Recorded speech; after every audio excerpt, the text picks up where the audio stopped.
NFL Live as the Eagles continue making interior defensive line additions, signing Ndamukong Suh to a one-year deal. That according, of course, to Adam Schefter. And for more on this signing, we turn back to Mina. And Mina, what do you make of this move for the very, very, very dependable Ndamukong Suh?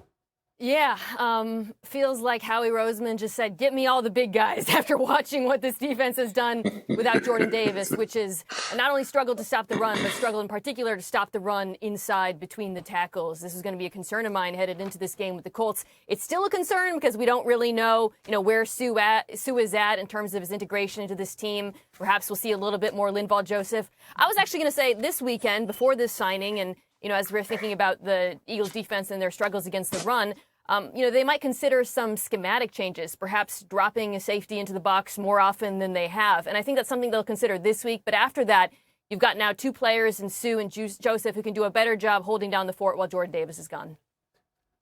Yeah, MK, that is the thought as well. Like, usually that's the first answer to trying to improve your defense, and especially against a team like Indianapolis, who hasn't been explosive in the passing game at all.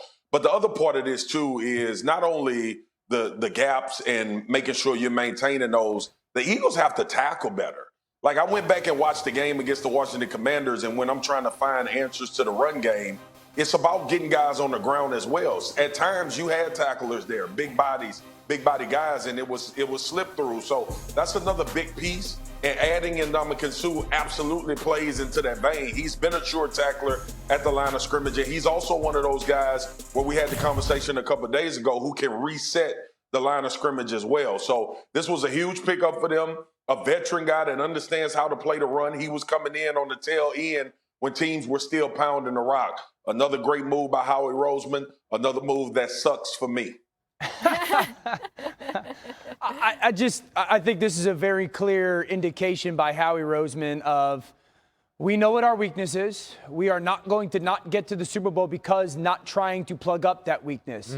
They've added Robert Quinn, who hasn't done a ton since then. 49 snaps. Right? Yeah. But if they're able to stop the run just a little bit better, maybe that allows the pass rush to start getting home just a little bit more. So this is just another example of him saying, I've got everything else. We're not going to sit back and not allow our strength to be our strength. And we don't know the financials yet, but I can't imagine the Eagles are dipping too far into their pockets to make this deal get done with Ndamukong Suh, who we don't think will be out there on Sunday. I suppose you never know, but they're going to have their hands full, are the Eagles, as they head to Indy, where the Colts are coming off their best rushing performance of the season. That, of course, under interim head coach Jeff Saturday. They've recorded season highs in rush yards, yards per rush, and they scored multiple touchdowns on the ground for the first time this season against the Raiders. Prior to the game, the Colts ranked 30th in the league in yards per rush this season. I don't know how that is possible, but Dan, what makes that Colts defense what makes them so difficult to defend on offense? Well, MK, did you say the runs in between the tackle before?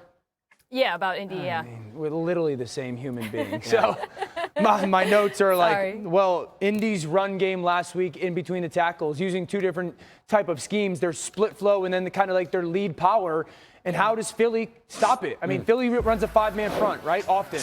Well, the Raiders did last week. This is split flow from Indianapolis, where you zone all the way down, and then the tight end comes from one side of the line of scrimmage all the way to the other. And they were committed to doing it. Follow the tight end in Indy. That's where the ball is going to go in their run game. They stuck to it. Well, then Raiders were like, all right, we'll go four-man. I'll be interested to see if Philly does this. There's that split flow again where they're just trying to cave down one side of the line of scrimmage and wrap their big 6'7" tight end from the backside. If you try to scrape over the top, or you don't fit it the right way because it's a different type of defensive front, you're going to get hit. Guys, we saw this from Washington last week against Philadelphia. Four-man front, and then here came all those double or those down blocks. This is lead power where you pulled the backside guard. They used the tight end. Indy used the wide receiver. And we know that Washington had a ton of success doing that. Indy just showed you on tape last week that they have that in their game. And I would be very interested, or I would be shocked if Indy doesn't just continue to do that stuff, because Jeff is not dumb. Jeff is going to be one of those players or coaches that sit there and go, dude, if you don't, I'm running it until you show me you fixed it. I don't care who you sign. Until you fix it, you haven't fixed it. And I'd expect Indy to really do a lot of that this weekend. I also expect them, Dan, Jeff, to be able to have the adjustment in hand to where if Philadelphia does aggressively play the run, because we all know they've heard everything coming into this game about how bad they are against the run. They start hitting them with the RPOs. We have Matt Ryan back in this offense. He's a very good decision maker and distributor, so I wouldn't be surprised if they go to that changeup more often in this one in response to what Philadelphia does. Yeah, ball come out of his hands too quickly would be great for their offense.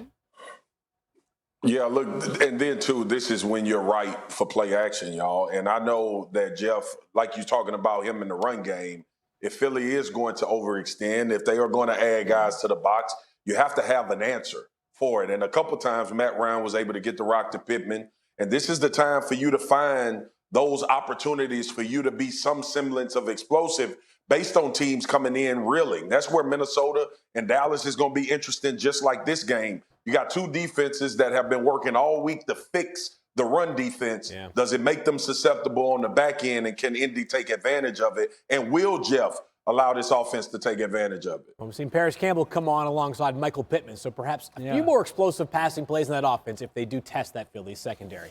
Hey, next, we have a game tonight. Straight from Buffalo, it takes us to Detroit. Shefty, what can you tell us about the come on, look good. Shefty, what can you tell us about the Bills and Browns game that was supposed to be played in Buffalo? Well, Field, the NFL wasted no time in being decisive here, moving the game that was supposed to be there Sunday in Buffalo to Detroit today. They moved the game today. It'll be played Sunday at 1 p.m. Eastern, and that means that the Buffalo Bills now will have an extended Thanksgiving week in Detroit. They can beat the holiday travel, get out this weekend, play the Browns on Thursday at 1 p.m., then play the Lions in Thanksgiving in the first game of a triple header, and then they can go back to Buffalo. But essentially, the NFL knew that it didn't want to divert resources from the city of Buffalo to have them help stage a football game when there would be other people affected by the massive blizzard that's expected to hit 3 to 6 feet of snow, thunder snow into Buffalo by Sunday. And so with that being the case, the NFL didn't waste any time. It acted now. It informed the Browns and the Bills, get to Detroit.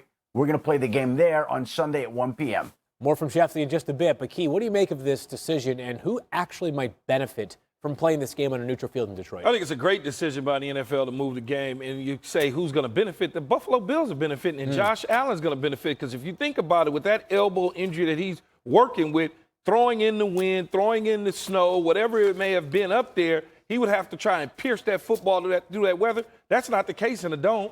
It sticks. That thing rotates a certain way indoors. Dan Orlovsky would know that, having played in Detroit.